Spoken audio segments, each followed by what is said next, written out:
शांति। आज 26 अगस्त 2021 ईश्वरीय महावाक्य है। बाबा कहते, मीठे बच्चे, तुम गारंटी करते हो कि हम अपने ही योग बल से इस भारत को स्वर्ग बनाएंगे। वहाँ एक धर्म, एक राज्य होगा। प्रश्न है, माया के किस विघन से सेफ रहने वाले बहुत अच्छी कमाल कर सकते हैं? उत्तर है, माया का सबसे बड़ा विघन है देह अभिमान में लाकर एक दो के नाम रूप में फसाना।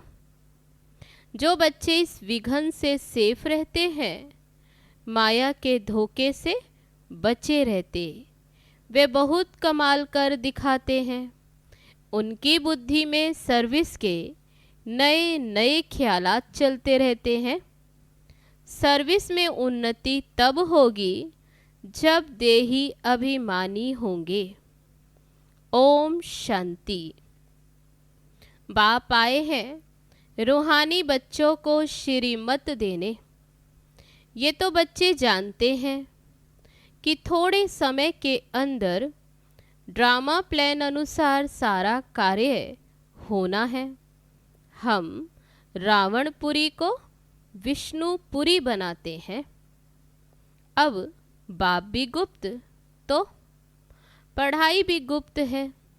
सेंटर्स तो बहुत हैं, छोटे बड़े गांव में सेंटर्स हैं और बच्चे भी बहुत हैं और भी दिन प्रतिदिन ये बढ़ते जाएंगे। लिटरेचर में भी लिखते हैं कि हम इस भारत भूमि को स्वर्ग बनाकर ही छोड़ेंगे। तुमको ये भारत भूमि बहुत प्यारी है क्योंकि तुम जानते हो कि यह भारत ही स्वर्ग था। उनको 5000 वर्ष हुए। भारत बहुत शानदार था। तुम ब्रह्मा मुख वंशावली बच्चों को ही ये नॉलेज है। इस भारत को श्रीमत पर स्वर्ग बनाना पड़े। सबको रास्ता बताना है और कोई खिटखिट की यहाँ बात नहीं है। आपस में बैठ राय करनी चाहिए कि इन चित्रों द्वारा ऐसी क्या एडवर्टाइज करें जो अखबारों में भी ये चित्र डालें। आपस में इस पर सेमिनार करना चाहिए, जैसे उस गवर्नमेंट के लोग आपस में मिलते हैं, राय करते हैं। तो भारत को हम कैसे सुधारें? ये जो इतने मतभेद हो गए हैं, उनको आपस में मिलाकर ठीक करें और भारत में सुख शांति कैसे स्थापन हो। ऐसे तुम भी रूहानी गवर्नमेंट हो। ये बड़ी ईश्वरीय गवर्नमेंट है। बाबा कहते ये भी अभी तुम जानते, ये तुम्हारी है रूहानी पांडव गवर्नमेंट। पतित पावन बाप ही पतित बच्चों को पावन बनाकर पावन दुनिया का मालिक बनाते। ये राज तुम बच्चे जानते हो। मुख्य है ही भारत का आदि सनातन देवी देवता धर्म। ये है रुद्र ज्ञान यज्ञ। कहा जाता है रुद्र शिव बाबा को। अब तुमको बाप ने आकर जगाया है, तुमको फिर औरों को जगाना है। ड्रामा प्लान अनुसार तुम जगाते रहते हो।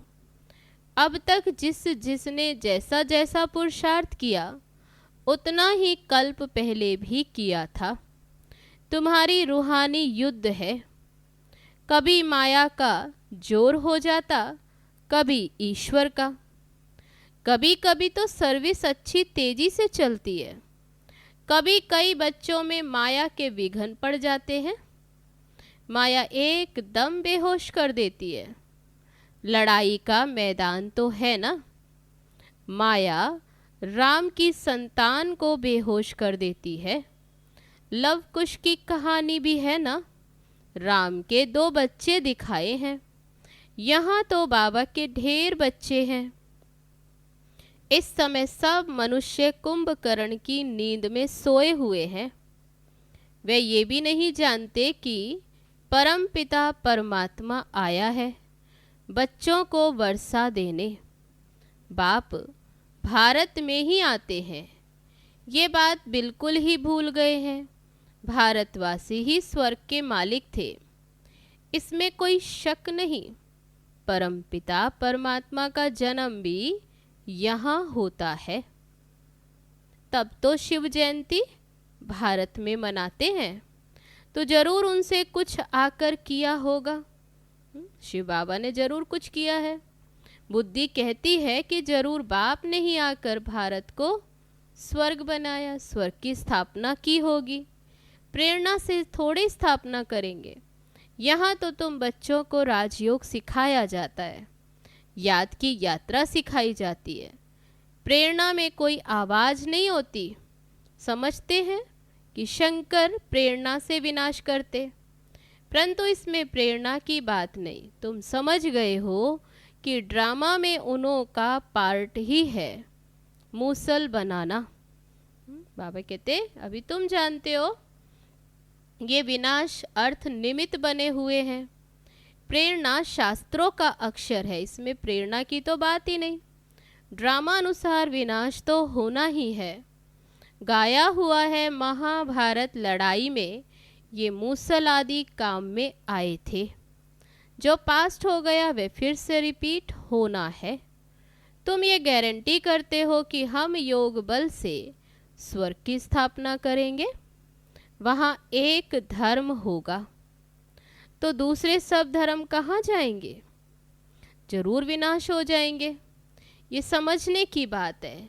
गाया हुआ है ब्रह्मा द्वारा स्थापना, विष्णु द्वारा पालना, तो ठीक है, लेकिन शंकर को तो शिव के साथ मिला दिया है, ये रॉन्ग है।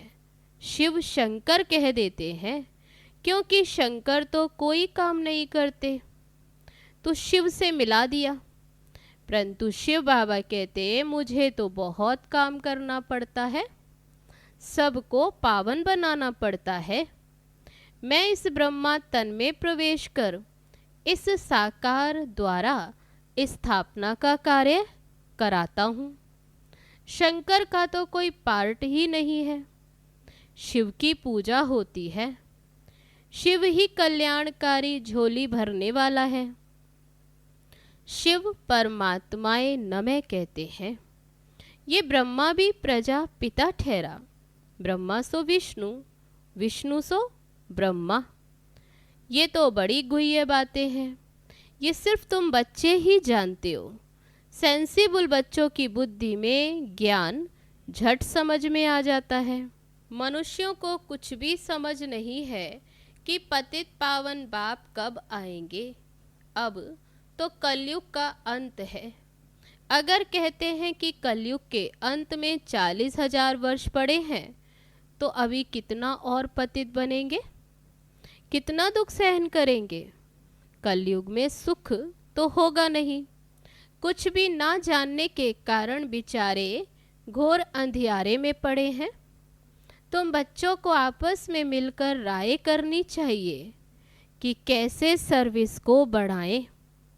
बाप प्लान तो बताते रहते हैं, फिर बच्चों को आपस में मिलना है, चित्रों पर अच्छी रीति समझाना है। यह भी ड्रामा अनुसार चित्र बनते जा रहे हैं। बच्चे जानते हैं कि जो समय पास होता जाता है, हूबहू ड्रामा चलता रहता है। बच्चों की अवस्थाएं तो कब ऊपर कब नीचे, ये चलता रहेगा। बाबा भी साक्षी होकर देखता है। कभी कभी बच्चों पर ग्रहचारी बैठती है तो उनको मिटाने के लिए प्रयत्न करते। बाबा घड़ी घड़ी कहते हैं कि बाप को याद करो, लेकिन देह अभिमान में आ जाते हैं, इसलिए ठोकरे खाते। इसमें देही अभिमानी बनना पड़े, परंतु बच्चों में देह अभिमान बहुत है। तुम देही अभिमानी बनो तो बाप की याद रहे, फिर सर्विस भी बाबा कहते सर्विस करे तो उन्नति होती रहेगी। जिनका ऊंच पद पाना है वे सदैव सर्विस में लगे रहेंगे, तकदीर में नहीं तो फिर तदबीर भी नहीं करेंगे। बाबा कहते जिनको ऊंच पद पाना है वे सर्विस में लगे रहेंगे, और बाबा कहते तकदीर में अगर नहीं तो फिर पुरुषार्थ नहीं करेंगे। खुद कहते बाबा हमको धारणा नहीं होती, बुद्धि में नहीं बैठता। धारणा अगर नहीं होती तो खुशी भी नहीं रहती। बाबा कहते जिनको धारणा होती है तो खुशी भी रहती। समझते हैं शिव बाबा आया हुआ है। बाबा कहते बच्चे तुम अच्छी रीति समझकर फिर औरों को भी समझाओ। कोई तो सर्विस में लग जाते, पुरुषार्थ करते रहते। तुम बच्चे जानते हो कि जो जो सेकंड बीतता है वह ड्रामा में नूंद है, फिर ऐसे ही रिपीट होता। बच्चों को ही समझाया जाता है कि बाहर भाषण करते समय तो अनेक प्रकार के मनुष्य आते हैं। तुम बच्चे जानते हो कि सभी वेद शास्त्र गीता आदि पर ही भाषण करते हैं। उनको यह पता थोड़े ही है कि यहाँ ईश्वर अपना और इस रचना के आदि मध्य अंत का रहस्य समझाते हैं। चित्रों में कितना अच्छी तरह दिखाया है कि परमात्मा कौन है। ये बातें प्रोजेक्टर पर तो समझा नहीं सकते। प्रदर्शनी में चित्र भी सामने खड़े हैं और फिर तुम समझाकर पूछ भी सकते हो कि अब बताओ कि गीता का भगवान कौन है। ज्ञान का सागर, पवित्रता सुख शांति का सागर, लिबरेटर, गाइड कौन है। कृष्ण के लिए तो ये कह नहीं सकेंगे।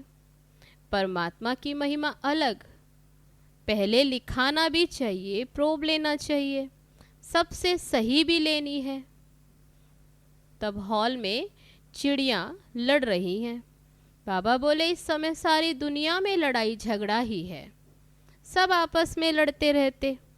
5 विकार भी मनुष्य में ही गाए जाते हैं, जानवरों की तो बात नहीं है। विशेष वर्ल्ड और वाइसलेस वर्ल्ड मनुष्यों के लिए ही गाया हुआ है। कलयुग में है आसुरी संप्रदाय, सतयुग में है दैवी संप्रदाय।